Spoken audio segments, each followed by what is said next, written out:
Okay, we're continuing Solomon Kane, Skulls and the Stars, Act 2, with Chapter 5a. Just to recap, we've now upgraded some of the tokens and so forth, so it should make it easier. So you can see you've got X, Y, and Z as our spawns, and I hope you can see it a little bit brighter. I actually realised once painting them and looking at the symbols that the blue is actually clarity and the green is danger. So I've just changed those. Maxed out on strength, clarity, and compassion all at 10. Minimum on danger at 1. 3 luck cubes, 2 mercy cubes. We've got a fear and a bravery up on here. Fully providence stacked out. And we are ready with a bit of action straight off the bat. 9 darkness cards. And let's get started with an impromptu jury.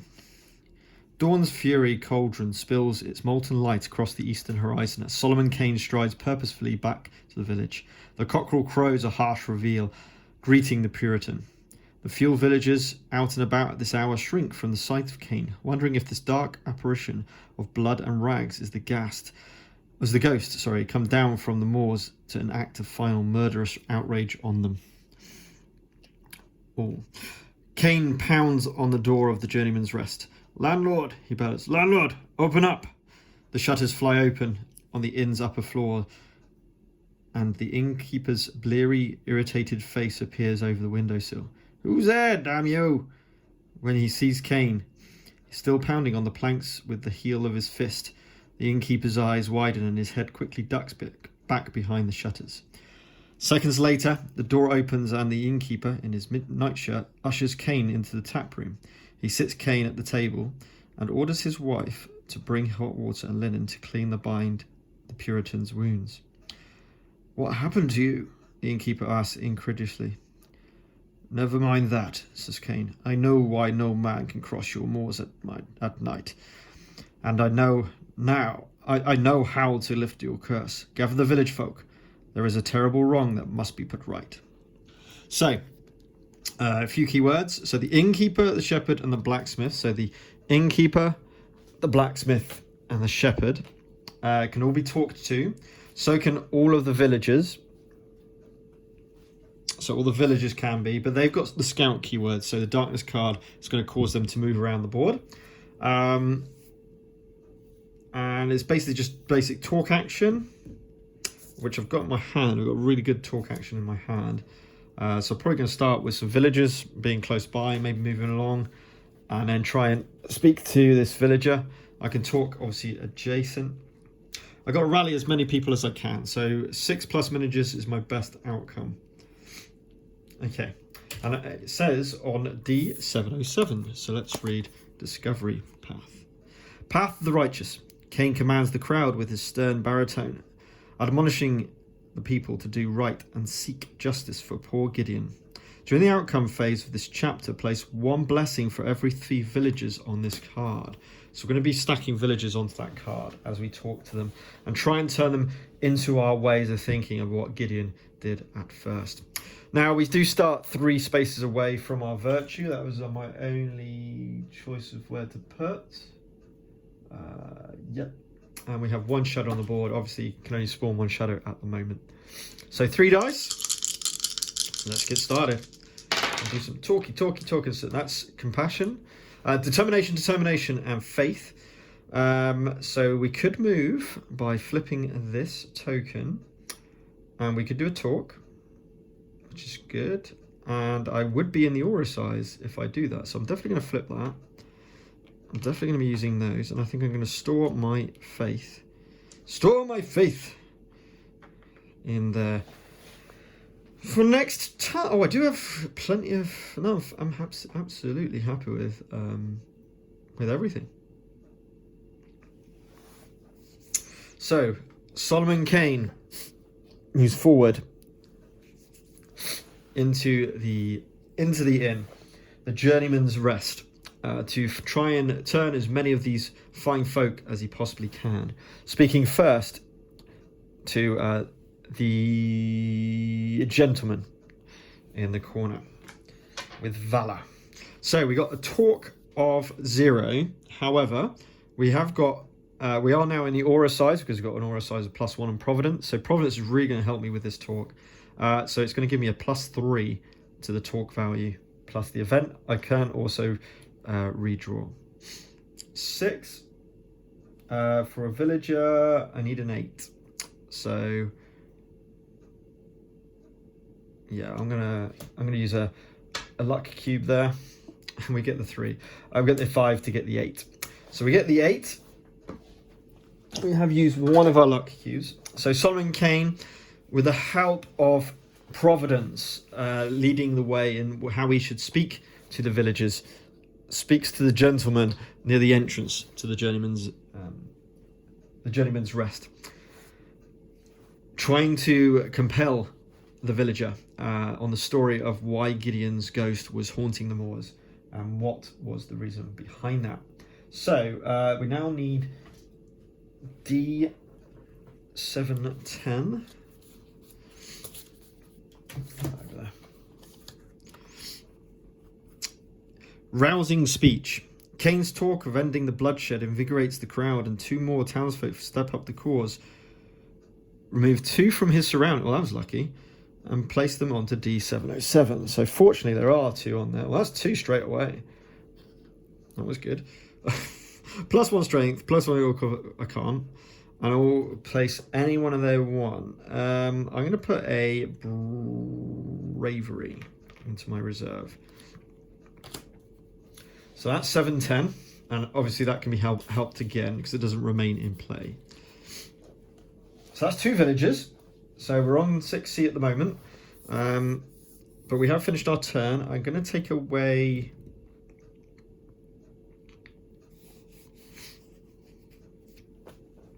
something.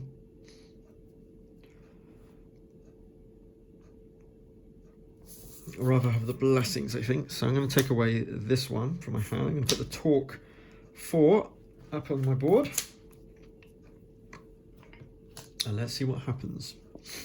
So 1 scout searches. Well, there's no one in my vicinity anymore. No, there's no one in Kane's surroundings. So we go straight to here. 2 scouts, each move 1 south. My choice. So this guy's going to come down. And she's going to come down. Then the closest shadow moves 2 to engage. 1, 2 to engage. There, or actually, no. I'm going to move them there. Because I am allowed to. The furthest shadow moves 2, or hunters move 1, and spawning Z we can't because we are maxed out in terms of spawning. With our danger at 1, which is ridiculous. We are good. And not only that, is now we're in Providence's aura. We get to roll 4 dice. So that's all the scouts moved. And we get 3 faith and a determination. So we can move 1 again. That's what we have to do. And maybe do our talk 4. Can we do our talk 4 with those dice? Yeah, we don't actually need to do anything to those dice. So I'm just going to keep the dice. And we're going to do a move of 1. A talk, and we're going to again store a faith. So Solomon Kane presses on further, moving out of the way of the darkness that was starting to surround him. I need some more dice, maybe. I've got some more dice.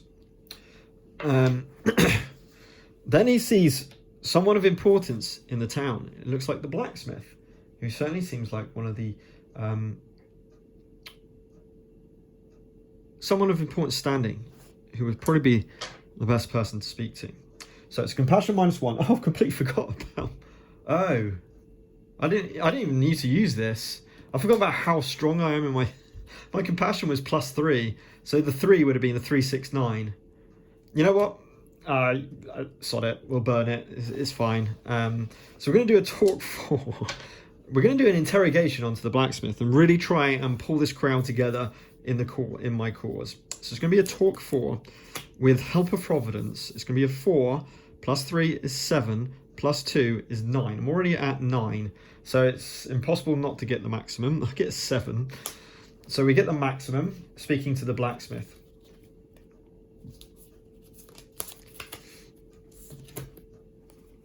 Oh, great. Strength in numbers. The brawny blacksmith tells Solomon that he will come with him to see old Ezra, for he knew young Gideon as well. His strength may prove useful to the cause. Strength +2. Place the blacksmith on to 707. So the blacksmith has joined our cause. We've now got 3 miniatures onto our board. We're going to place Dignity. And we're going to see if this shadow is... so one scout moves east in my vicinity. And we can see here, east is this way. So we're going to bring in this gentleman into my area. Then one scout searches, not doing search action. 2 scouts both move west who aren't in my vicinity. So unfortunately, it's going to have to be you that moves into this spawn site of X. Everyone else is in my vicinity apart from her, and she cannot move west. And because I didn't move her, then the westernmost scout moves 1 to the east. And the farthest shadow moves 2 to threaten. I'll move into here. We would spawn in Y, but of course we don't need to worry about that at this time. So, it would have been better if I could have done 2 talk actions there. But I've still got plenty of darkness turns to go. So we're going to be speaking to the villagers, of course, next, to get 2 of them into here, to get 5. And then maybe go for the shepherd, finally, last of all. Right, 4 dice. Maybe moving the way forward. Oh my god, I'm hitting the faith like nobody's business. So I do need to re-roll a dice. And we get compassion. Determination, sorry, not compassion. So we can't actually do a talk action, because you can only use 1 wild dice. However, I've got the dice to use it. So I'm going to move. Am I going to move first? Yes. I am going to move. I'm going to move to here. And then I'm going to spend 1 of my faith. I'm going to store the other faith. I'm going to use a dice. I'm going to use these 2 faith. No. That'd be silly. I'm going to use my mercy cube to be able to do the talk. So Solomon Kane comes towards, and I want to speak to this fine shepherd as well. Why not? So I'm going to move 1. Now the thing is, no, let's start with just a standard talk action to this villager here, this man in the middle. So that's going to be with Valor. I've already started to stake my claim of what's happening. So it's going to be a talk 0, +3, +2. So talk 5, +4 is 9. 9 is the best again. So 8+ is this. So remove 2 next to Solomon's surroundings. So 1 and 2. So we're now at 5. I only need 1 more. I'm going to increase my compassion up by 1. And I'm going to put a bravery into my reserve. I'm going to get rid of that. And put courtesy onto the board. And let's see what is going to happen. Did he not threaten me? Oh yeah, I just moved. So 1 scout moves south, which will be this one. Then 2 scouts both move north. So he's got to move north, and he's got to move north. And that's all the scouts moved, apart from this one who will not move. And then the closest shadow moves 1 to threaten. Solomon Kane. So he's threatening me, which is a bit of a shame. But I'm going to be speaking to this chap here. I might do another move as well, just to get out of the way. 1, 2. I can still get aura. That's how strong she is. Let me have a little think. It's a lot of faith again. Rolling faith for days. So let's do a move and a talk. and we'll talk to the shepherd. I think we'll try and get everything. Oh, the innkeeper as well. But if I go and speak to the innkeeper, I'm going to get the -1 on my talk. Whereas if I move to here, I can speak to the shepherd.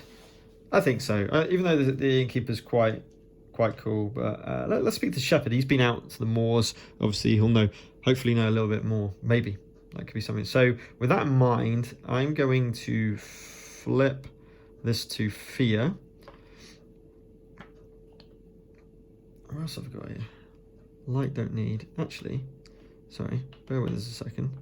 I think we'll still flip that to fear. Yes, we will. Because I could potentially do this. Bang.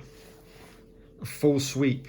So, Solomon Kane moves towards the gentleman who is with integrity, or the gentleman in the corner who seems to be to know his things about what's going on in the world. We then, with sagacity, -1 clarity, but we draw 2 and we place 1.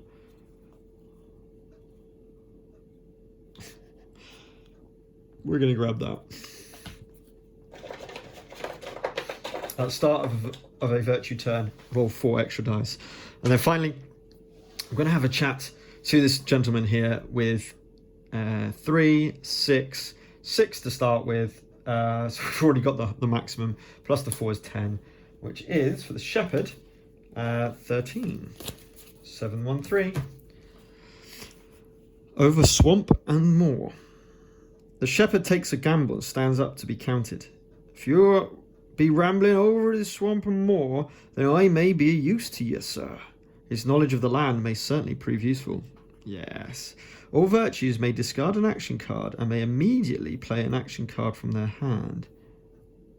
Place 1 luck cube and place the shepherd onto here. So we get to place, let's place that on there. Boom. We've got a bit of adding lights, removing danger, or changing the darkness deck. I will be able to speak at some point. Right, awesome. So we now have our 6 miniatures. So we need to just finish this turn and then we can go to 3A. So I am done. Darkness, the shadow won't be able to engage, which is good. So it's just going to move 2 to threaten. Moves to there to threaten me. No more thingy. 2 scouts each move west. He can't move west. And he can, no. So he would end up there. That's it. And that's the end of chapter 5A. As I said, once you maxed out, I know I've got clarity not at max, but once you have maxed out all of your stuff, it does become a lot easier. Right, awesome. So 6A comes next. Join me then. Thanks very much.